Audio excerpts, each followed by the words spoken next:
to be able to support this legislation on that basis. Mr Speaker. I recognise the honourable member, Nikki Wagner. Thank you very much, Mr Speaker.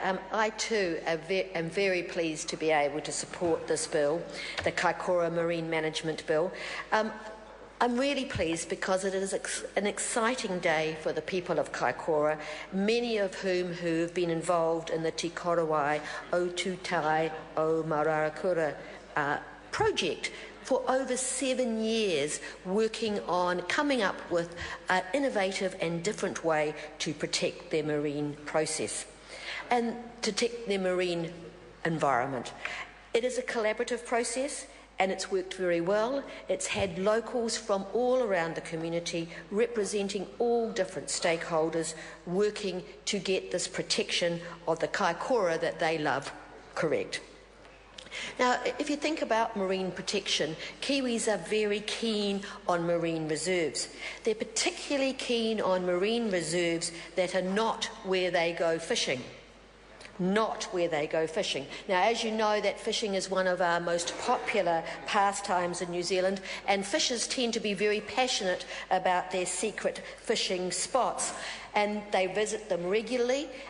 They're also passionate about marine reserves, but not where they go fishing. New Zealand was the first country in the world to introduce the idea of no-take reserves. But it's the location, the fact that it is your favourite fishing spots, that have caused huge debate when people are suggesting new marine reserves. Often huge and quite bitter debate, which has divided communities.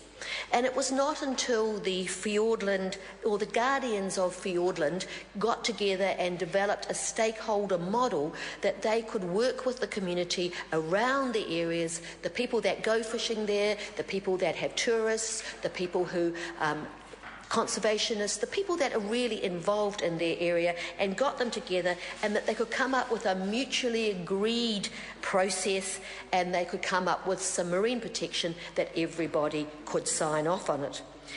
And I think that's the answer for marine reserves. The huge sub-Antarctic marine reserves that the Minister visited last month were very successfully negotiated through a collaborative stakeholder forum.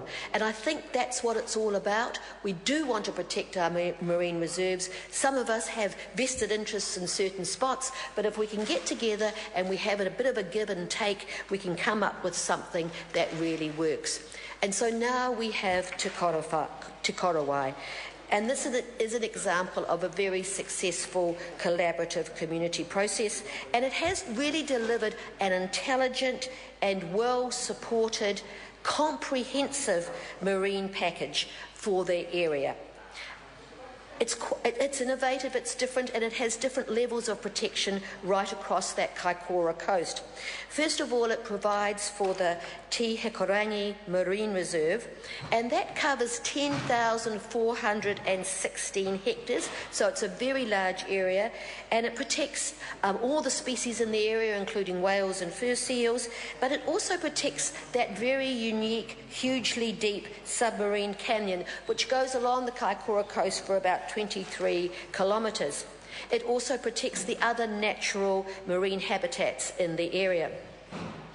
The bill also creates a whale sanctuary, and that's to protect the whales themselves, but also the habitat of the whales, and the sanctuary stretches all the way from Gore Bay to the Clarence River. It's about over 91 kilometres of land mass, and then it stretches out way past our territorial waters into our exclusive economic zone. So about 56 kilometres off the coast. So again, a very large area which will be protected for the whales and the whale habitat. It also creates a sanctuary for New Zealand fur seals. Now this will be at Ohai Point, which is an area where they naturally congregate already and where the colony can be observed by the public. And it's a particularly popular area for tourists so far because it has a unique feature. It has a seal pup creche. Now, the seal pup creche is in a stream with a waterfall which goes up into the bush up from the beach, and there the mothers pop their seals when they go out fishing and leave them there. And it's become a tourist attraction where you can walk up through the bush, along the stream, to this waterfall, and you can see dozens of baby seals playing in the water while their mothers are going out to get their dinner for them. So it's an area that has been naturally for tourists, and people enjoy it, and so now that will be protected as well.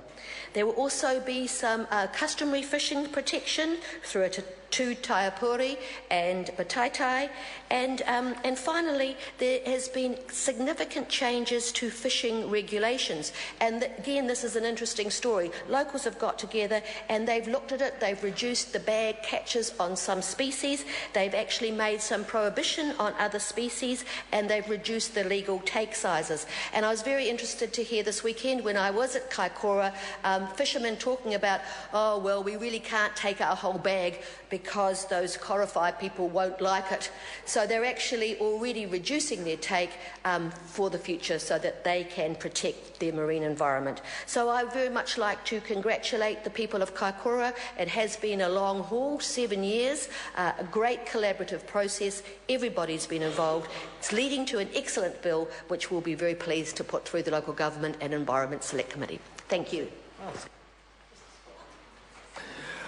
I call the Honourable Member Darian Fenton. Tēnā koe, Miss Fenton.